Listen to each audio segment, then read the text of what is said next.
نبی صلی اللہ علیہ وسلم نے اس لیے کہا تھا کہ وہ قومیں تباہ ہو جاتی ہیں.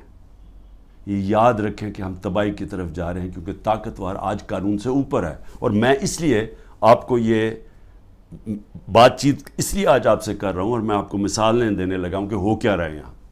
ہم تباہی کی طرف جا رہے ہیں کیونکہ میرے نبی نے 1500 سال پہلے کہہ دیا تھا کہ طاقتور قانون چوری کرے تو اس کو بچ جائے, تو جو کمزور ہو وہی صرف جیلوں میں جائے.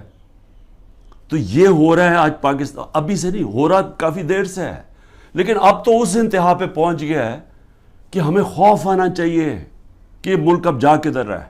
مجھے خوف آ رہا ہے. میں کوئی پالیٹکس کی وجہ سے یہ بات آپ سے نہیں کر رہا, مجھے اپنے ملک کا خوف آ رہا ہے کیونکہ میں نے ملک چھوڑ کے نہیں جانا. لوگ جو بھاگ جاتے ہیں ملک سے یا جو اپنی, میرے بھی بڑا آسان ہے, اگر میں دنیا میں باہر جاؤں تو میں جا سکتا ہوں, میرے لیے تو عمران خان کے لیے دروازے کھلے ہیں. لیکن عام لوگوں کی میں آج بات کر رہا ہوں, آپ جب سب سن رہے ہیں کتنے لوگ آپ باہر چلے جائیں گے. تو یہ تو وہ میرے نبی نے جو 1500 سال پہلے کہا, ہم تو وہ تیزی سے ادھر جا رہے ہیں. اور ہمارا وہ آج جو وہاں ہو رہا ہے, خیر اس پیمانے میں تو نہیں پہنچ سکتے کہ میرے نبی نے کہا میری بیٹی نے بھی جرم کیا تو اس کو سزا ملے گی, قانون سے اوپر کوئی نہیں.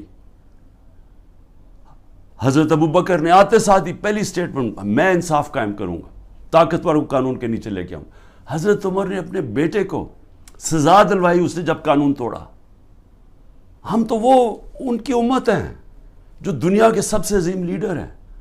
اور آج یہاں جو ہو رہا ہے, وہ ملک جو اسلام کے نام پہ بنا تھا, ہمیں شرم آتی ہے, دنیا ہمیں دیکھتی ہے, ہمیں شرم آتی ہے کہ یہ ہو کیا رہا ہے اس ملک کے ساتھ.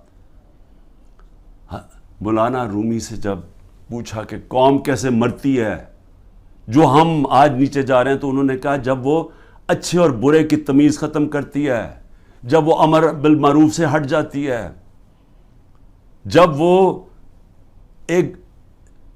طبقہ جو ملک کا سب سے بڑا جرم کرنے والا طبقہ ہے, جب اس کو ہم اوپر بٹھا دیتے ہیں کیونکہ ایک آدمی فیصلہ کرتا ہے بند کمروں میں, تکبر سے بھرا ہوا, پاور اتنی اس کے پاس, وہ بڑے زور و شوروں سے فیصلہ کر رہا ہے کہ جناب عمران خان کو ہٹا کے تو میں نے ان کو, اور شہباز شریف سے تب سے اس کی بات چیت چل رہی تھی جنرل باجوہ کی. اب تو آج خواجہ آصف کا بیان آ گیا کہ ابھی ایک سال میری گورنمنٹ کو نہیں ہوا تھا, وہ کہتا تب سے سوچ رہا تھا کہ اس کو گرانے کا. بھئی تمہاری اس کی حیثیت کیا تھی؟ الیکٹ کر کے میں آیا ہوں, پبلک کے ووٹ سے میں آیا ہوں, ذمہ داری میری ہے, لیکن اس نے فیصلہ کر لیا. اور یہ یاد رکھیں کہ یہ جو آج ہو رہا ہے یہ ملک کے ساتھ, یہ سب سے بڑا جنرل باجوہ اس کا ذمہ دار ہے.